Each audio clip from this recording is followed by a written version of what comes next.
കൊല്ലം മൈലക്കാട് ദേശീയപാതയുടെ നിർമ്മാണത്തിനിടെ തകർന്ന റോഡ് അത് സഞ്ചാരയോഗ്യമാക്കാനുള്ള പ്രവർത്തനങ്ങൾ ഉടൻ തന്നെ തുടങ്ങും. അപകട സാധ്യത നിലനിൽക്കുന്നതിനാൽ വാഹനങ്ങൾ വഴിതിരിച്ചാണ് ഇപ്പോൾ വിടുന്നത്. വിഷയം ചർച്ച ചെയ്യാൻ കലക്ടർ യോഗം വിളിച്ചിട്ടുണ്ട്. ദേശീയപാത നിർമ്മാണത്തിനിടെ കൊല്ലം ജില്ലയിൽ മാത്രം ഒരു വർഷത്തിനുള്ളിൽ ഉണ്ടായത് 8 അപകടങ്ങളാണ്. ഇന്നലെ ഉണ്ടായ ആ അപകടത്തിന്റെ CCTV ദൃശ്യങ്ങൾ മാതൃഭൂമി ന്യൂസിന് ലഭിച്ചിട്ടുണ്ട്. അതൊന്ന് കാണാം.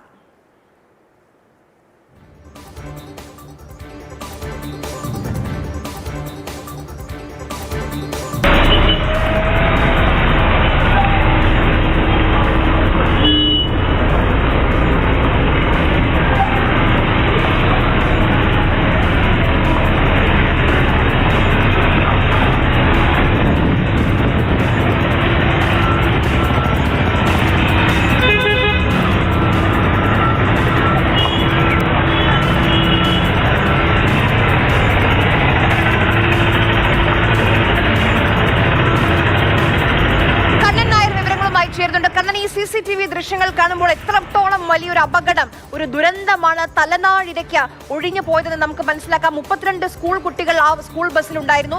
ആ ബസ്സിന് മുകളിലേക്കാണ് അത് ഇടിഞ്ഞു വീണതെങ്കിൽ നമുക്ക് ആലോചിക്കാൻ പോലും കഴിയില്ല എന്ത് സംഭവിച്ചേനെന്ന്. നിരവധി ദിവസങ്ങളായി എത്രയോ തവണ നാട്ടുകാർ പരാതി പറയുന്നുണ്ട്. 2 ഭാഗത്തും ഇപ്പോൾ ഈ ദേശീയപാത ഉയർന്ന് അതിന് 2 വശത്തും ചതുപ്പ് നിലമാണ്. അത് മാത്രമല്ല അഷ്ടമുടിക്കായലിൽ നിന്നൊക്കെ മണ്ണ് എടുത്ത് ഇവിടെ കൊണ്ട് നിക്ഷേപിക്കുന്നു. അങ്ങനെ പല പരാതികൾ പ്രദേശവാസികളുടെ ഭാഗത്ത് ഉയരുന്നുണ്ട്. ഇതൊന്നും പഠിക്കാതെ, ഇതൊന്നും കേൾക്കാതെയാണ് നിർമ്മാണവുമായി മുന്നോട്ട് പോകുന്നത്. യാതൊരു തരത്തിലുള്ള ഒരു പഠനവും നടത്തിയിട്ടില്ല എന്ന് തന്നെയാണ് നമുക്ക് മനസ്സിലാക്കുവാൻ സാധിക്കുന്നത്. അല്ലാത്ത പക്ഷം സാധാരണ ഒരു എഞ്ചിനീയറിംഗ് വൈദഗ്ധ്യമുള്ള ആൾക്കാർക്ക് പോലും ഇത്തരത്തിൽ ആ ചതുപ്പ് നിലമായുള്ള സ്ഥലത്ത് നേരത്തെ ഏതാണ്ട് 50 അല്ലെങ്കിൽ 100 വർഷങ്ങൾക്ക് മുമ്പ് ഒരു തോട് പോലെ ആ ഭാഗത്തുകൂടി വെള്ളം ഒഴുകിപ്പോയിരുന്നതാണ്.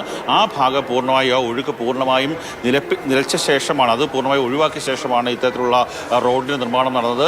ഈ പാർശ്വഭിത്തികൾ വെച്ച് അതിനുള്ളിൽ മണ്ണ് നിറച്ച ഒരു മൺകൂനയായി ആ പ്രദേശത്തെ മാറ്റുകയാണ്. ആ പ്രദേശത്ത് നിന്ന് താഴെ കൂടി ഈർപ്പമുണ്ട്, വെള്ളത്തിൻ്റെ അംശമുണ്ട്.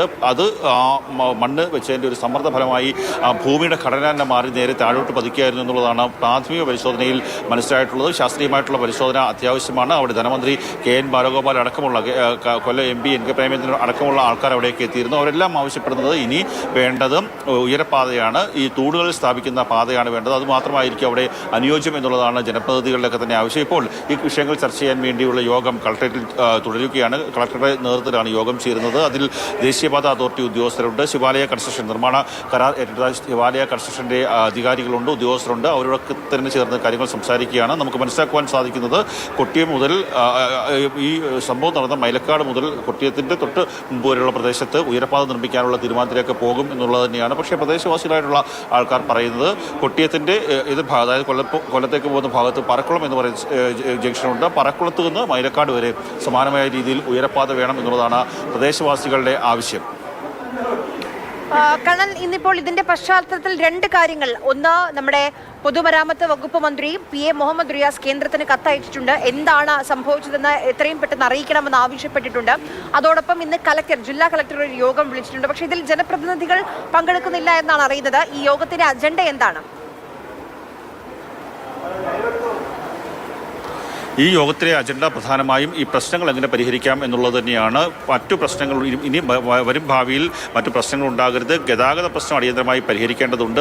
അതിൻ്റെ ഭാഗമായി എങ്ങനെയാണ് ആ തകർന്ന റോഡ് വേഗത്തിൽ നന്നാക്കി സഞ്ചാരയോഗ്യമാക്കുക എന്നുള്ള കാര്യങ്ങളൊക്കെ തന്നെയാണ് അജണ്ട ഉള്ളത്. ജനപ്രതിനിധികൾ പങ്കെടുക്കാത്തത് പെരുമാറ്റച്ചട്ടം നിലനിൽക്കുന്നതിനാലാണ്. അവർക്ക് ഇന്ന് ജനപ്രതിനിധികളൊക്കെ തന്നെ ഇവിടെ എത്തിയിരുന്നു. പക്ഷേ പെരുമാറ്റച്ചട്ടം നിലനിൽക്കുന്നതിനാൽ അവർക്ക് യോഗത്തിൽ പങ്കെടുക്കാൻ സാധിക്കില്ല. വരും ദിവസങ്ങളിൽ മാത്രമേ പെരുമാറ്റച്ചട്ടം മാറുകയുള്ളൂ. അതിൻ്റെ അടിസ്ഥാനത്തിലാണ് ജനപ്രതിനിധികൾക്ക് യോഗത്തിൽ പങ്കെടുക്കാൻ സാധിക്കാതെ പോയത്. അവിടുത്തെ സ്ഥലം MLA GS ജയലാലാണ്. അദ്ദേഹത്തിൻ്റെ പ്രതികരണവും ഇന്ന് അവിടെ വെച്ച് വരികയുണ്ടായി. അദ്ദേഹവും പറയുന്നത് ഉയരപ്പാത വേണം, പറയേണ്ട കാര്യം താൻ കളക്ടറോട് പറഞ്ഞിട്ടുണ്ട്. യോഗത്തിൽ പങ്കെടുക്കാൻ സാധിക്കാതെ പോയത് ഈ ഒരു വിഷയം നിലനിൽക്കുന്നുണ്ടാണ് എന്നുള്ളതാണ്.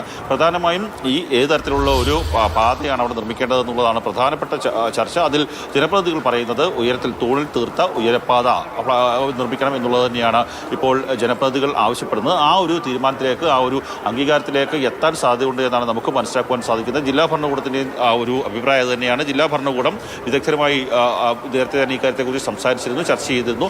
അതിൻ്റെ അടിസ്ഥാനത്തിൽ കൂടിയായിരിക്കും ജില്ലാ ഭരണകൂടം ഇത്തരത്തിലുള്ളൊരു ഉയരപ്പാത എന്നുള്ളൊരു ആശയം മുന്നോട്ട് വെക്കുക. എന്തുതന്നെയായാലും നിലവിൽ നേരത്തെ സമരം നടന്നതാണ്, ജനങ്ങൾ പറഞ്ഞതാണ്, പലതരത്തിലുള്ള ആവശ്യങ്ങൾ ഉന്നയിച്ച് ഉയരപ്പാത വേണോ എന്നുള്ള ആവശ്യങ്ങളടക്കം ഉന്നയിച്ചതാണ്. എന്നാൽ അന്നൊന്നും അതിന് മുഖവില കൊടുത്തില്ല. ഇപ്പോൾ ഇത്തരത്തിലൊരു നിർമ്മാണം തകർന്നു, വലിയ രീതിയിലുള്ള സാമ്പത്തിക നഷ്ടമുണ്ടായി. അതിനുശേഷം വീണ്ടും ഉയരപ്പാത നിർമ്മിക്കുന്ന അവസ്ഥയിലേക്ക് കാര്യങ്ങൾ പോവുകയാണ്. ഇത് ഇവിടുത്തെ കൃത്യമായിട്ടുള്ള പരിശോധന നൽകിയത് നമുക്ക് ആ ദൃശ്യങ്ങൾ കാണാൻ കഴിയുന്നുണ്ട്. അതിന്റെ രണ്ട് വശത്തുമുള്ള അതിന്റെ സർവീസ് റോഡുകളുടെ മുകളിലേക്കാണ് ഇത് ഇടിഞ്ഞു വീണത്, ഈ പാർശ്വഭിത്തി വീണത്. അപ്പോൾ ഇന്നലെ രാത്രിയോടുകൂടി തന്നെ അതിന് ഇടിഞ്ഞു വീണ മണ്ണൊക്കെ മാറ്റാനുള്ള ശ്രമങ്ങൾ നടത്തിയിട്ടുണ്ട്. പക്ഷേ ഇപ്പോഴും ഗതാഗതം വഴി തിരിച്ചു വിടുകയാണ്. തെക്ക് മുതൽ വടക്ക് വരെ ദേശീയപാത 6 വരി പാത വന്നാൽ നമ്മുടെ യാത്ര അത് വളരെ സുഗമമാകുമെന്ന പ്രതീക്ഷയിലായിരുന്നു. പക്ഷേ ഇതിപ്പോൾ ജീവൻ എടുക്കുമോ എന്ന ഭയത്തിലേക്ക് കാര്യങ്ങൾ എത്തിയിരിക്കുകയാണ്.